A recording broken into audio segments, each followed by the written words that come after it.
Hello all, I'm Josh, this is Josh Build Stuff, and it's an exciting time for new LEGO releases because, in the words of NSYNC or the Green Goblin choosing his next victim, it's gonna be May. Still Josh from Josh Build Stuff. 1 year in the future, if you think I'm gonna make that same dumb pun again this year, I may. As with every May, this one brings a bunch of new LEGO releases, and somehow they sneak up on me every single year. By my count, we've got 20 new sets coming out, totaling right around $1,500. Mostly Star Wars stuff, some Brickhead stuff, some exciting space stuff, Minions, more space, and of course, Minions. Also, for all you coffee table fans out there, a book. Today's plan, I want to quickly talk about all the May 4th promos, but I want to spend the majority of today's video taking a little bit of a closer look at all the new releases about to come out and kind of ranking them based on purely subjective metrics. Of course, if you have different views than mine, those are perfectly valid no matter how different or incorrect they are. With promos, you get 2 times insider points on just about every Star Wars set, 4 times insider points on some exciting sets. Some sets are on sale, and some notable exclusions that aren't getting 2 times points, which is interesting. Gifts with purchase. If you spend $160, you get the Trade Federation Troop Carrier. If you spend $90, you get the Battle of Yavin coin. If you spend $40, you get the AAT poly bag, available for $5 at any of your local Targets. There are also some LEGO Insider reward redeems, like this Star Wars art print poster for 1,800 points, this original trilogy coin. I don't know how many points you need to redeem those. To get any of this, you need to buy LEGO Star Wars stuff specifically, even though I think that book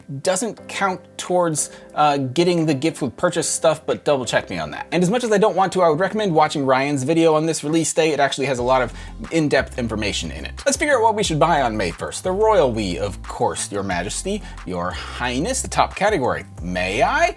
Also known as May 1 in Roman numerals, so that's like May 1st buying things. There's Amazing, Maybe, Mayday, it's a plane crashing, a little morbid. And then Brickheads, our final category, and its location on this list does not determine its appeal by any means. Starting with the big ones, the Star Wars ones, it's the UCS TIE Interceptor for $230 releasing on the 1st of May. I'm always the one asking. I'm like, give us more UCS sets in the $200 to $300 range instead of these in the $450 to $650 range, you know what I'm saying? But this model, I think from a design perspective, looks fantastic, but I'm gonna hold off on buying this one early on just for personal preferences, but I think it's absolutely worth picking up on May 1st if it fits your fancy. Moving on though to some smaller sets, we've got Darth Maul's Sith Infiltrator, a set which I very much wanted the original version of as a child, so now I very much want the new version of as an adult. I haven't watched reviews on this from the people that already have it, but I think people are saying it's small. It reminds me of the Knights of Ren shuttle, where it's like,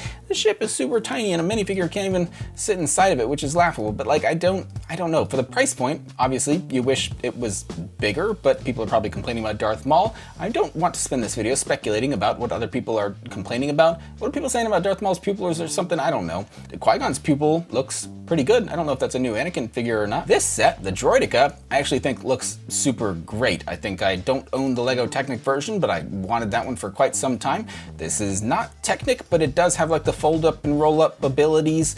Another little UCS-esque plaque there, and I think they're counting the Droideka as one of the 25th anniversary minifigures, which I think is not technically a minifigure. I don't like to be pedantic, but I'm going to be exactly that. For $65, I think kind of worth it, and now if you combine that with the Sith Infiltrator, we're even closer to that $160 threshold. Only need to spend about, I don't know, $30, $40 more. Oh, here's a $30 set. The Bark Speeder Escape. This one's got Jedi Jar Jar and a couple of the blue clones and the speeders, whatever. I would buy this for the clones. I guess I would buy this for Kelleran Beck. By I would buy this, I mean, I bought this earlier this week when I was out looking for the new Space CMF figures. Where I would rank these, I think these sets are amazing. The Bark Speeder is going in amazing just because it has minifigures in it, and that's why I wouldn't say it's a maybe. It's worth picking up for the price. Now this is pod racing.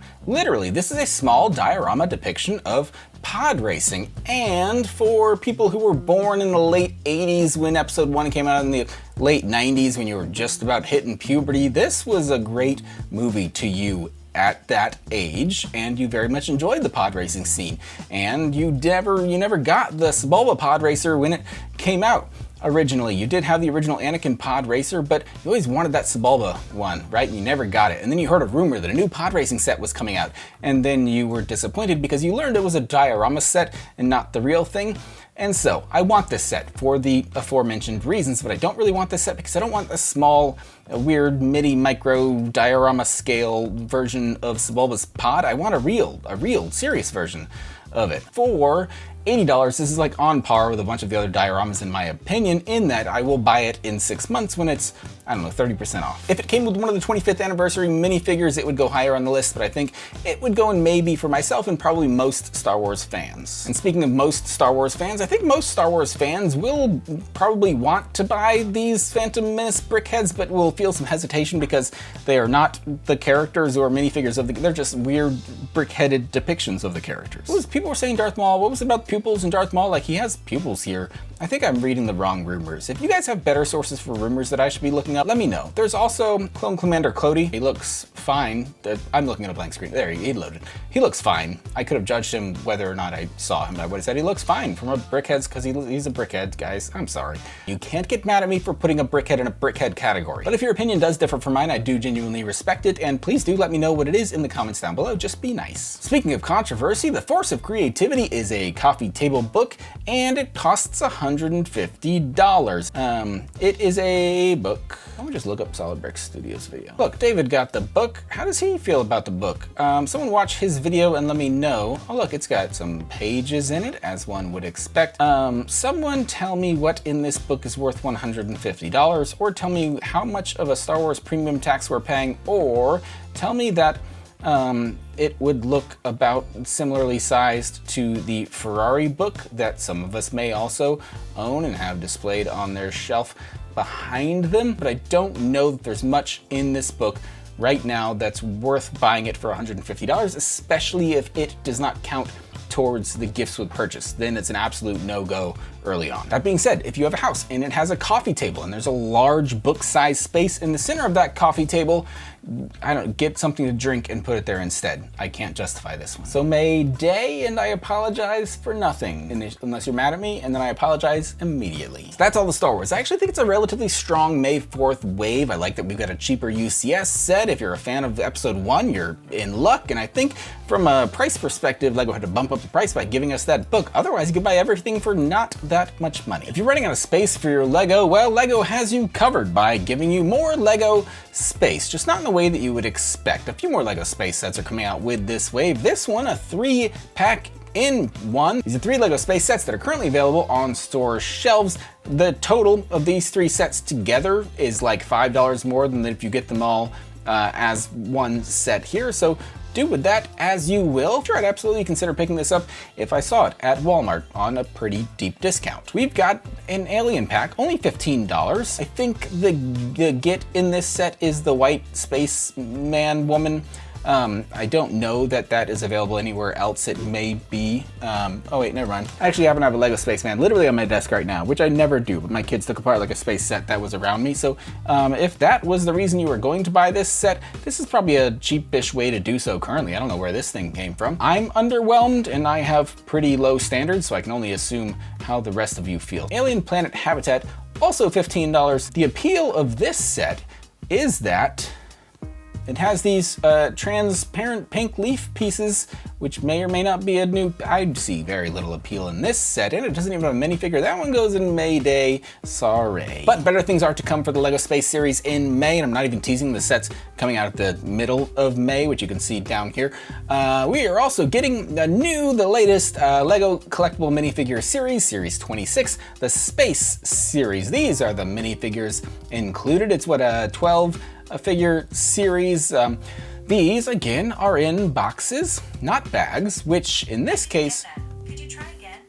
What did I say that sounded like Siri? Hey Siri, should LEGO collectible minifigures be in boxes or bags? Figures are sold individually in sealed, unmarked packets, giving customers a random chance at obtaining any particular figurine. Thanks, Wikipedia, not Siri. These are once again in boxes, but this time every single box's QR code is scannable. You can tell exactly who's in each one. The mystery is gone. The figures themselves, I am actually super excited about. I look forward to making a video about them. I don't know who Josh is going to have on Josh Talks About Stuff in his next episode. I think I have all of these already already, assuming that the QR codes on the bottom of these boxes are accurate. I think these are absolutely worth picking up, and for that reason, absolutely do not buy the 6-pack from Lego, because in the past you would buy 2 6-packs and hope that you get a complete set. In my experience, that does not happen very often. You can scan every single set that you find in Target. They're in Target right now. Go get them individually. Do not buy the 6-pack. Do buy any of these that you find day one if you like space, but I think all the figures have a lot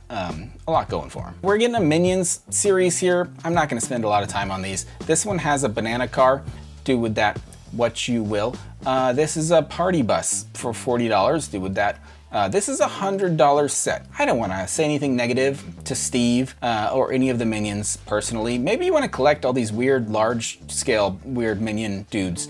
But you find me someone who's going to spend $100 on this. This one is actually the oddest one to me. It is more or less a diorama, a statuette, a maquette of Gru from the Minions with dancing cabana minions along with him. So it looks like a display piece. Somewhere out there, they expect a 9+-year-old to want a statue of Gru being displayed on their bedroom shelf. $60 isn't terrible, but everything else about this set is. I'm gonna put a banana car there because it's not that expensive if you want like a couple of Minions and like a cool banana car or whatever. But the rest of these, I cannot figure out who they're for. Maybe 9-year-olds, but I don't have one of those yet. I don't know if one of these emotions is confused, but that is what I felt when I saw this set. Really, this one just makes my 2 emotions are sad and angry. They're trying to sneak Lego dots past you. They haven't discontinued the line entirely. But it's like those little calendar blocks where you go, today is May 4th. Instead, you're going, today, I'm sad and angry. And then you put it on a shelf and you don't change those blocks or emotions ever, and you realize that you've been sad and angry for 36 years. So this one goes in brick heads, and if you think that's incorrect, they're literally heads on bricks, so you can't fault me for that. Let's talk about something exciting before we go on our way. Ladies and gentlemen, it is the NASA Artemis Space Launch System. It's the new SLS rocket that NASA is going to use to send the next set of astronauts to the moon. It's in Lego Icons, which just means that it's a darn good set. It has the entire launch platform, which may be confusing to some people. You could have been like, give me half the price of the set for half the set, like just give me the rocket. I personally think the whole thing will look cool on display one way or another. I like the fact that once again, kind of like the Saturn V, we're going to be able to depict this thing in all of its different stages. I'm so very excited about this. I'm excited to talk to my kids about this, and they're going to see in their generation men and women walk on the moon once again. It's exciting. I don't care how nihilistic or pessimistic you are. It's exciting if human beings walk on the moon again. This one is coming out technically May 18th, which really means May 15th for insiders slash everyone. So this one is not releasing May 1st, along with everything else, which is exactly where I would put it. We'll assume May 1 means day 1, which means buy it the first day you can buy it, which is absolutely when I will buy this set. So if this was coming out on May 1st, I would absolutely buy less Lego Star Wars because I'm about to spend $260 on this. Instead, I can moderate my May 1st spending because I know there's a bit of May 15th spending coming down the line. Before we get too far away from it, there's also the Milky Way Galaxy, which is technically in the Lego art category. I've never been a huge Georgia O'Keeffe fan when I go with my wife to doctor's appointments and stuff. These people on the box look like they're having a great time. No way. It's me spending way too much time away from my family in my office by myself for 3 nights in a row, being kind of sad and angry at the same time as depicted by my Inside Out bricks that I regret buying. Is regret one of the emotions on that thing? It's fine. It's not worth $200. I was going to say more after that. That's it. And so that's the final list of all of the sets, but just depicting the sets that are releasing in May. Personally, if I'm talking about just my plan for what I'm going to do, I actually think I'm skipping the TIE Interceptor. I'm getting the CMFs because I already have them. I'm going to get that rocket later in the month, but I really wanted that Mos Eisley Cantina, and for 4 times VIP points, which is basically hitting 20% in Lego money back, it's hard to pass that up, especially if that one's going to retire soon. And so everyone, do whatever best suits you to get the rewards that matter to you, but I'm interested to know what you're planning to purchase or have purchased on May the 1st, so let me know in the comments down below. So as always, thanks so much for watching. I hope you enjoyed this video, but get your wallets prepared because before you know it, it's gonna be May.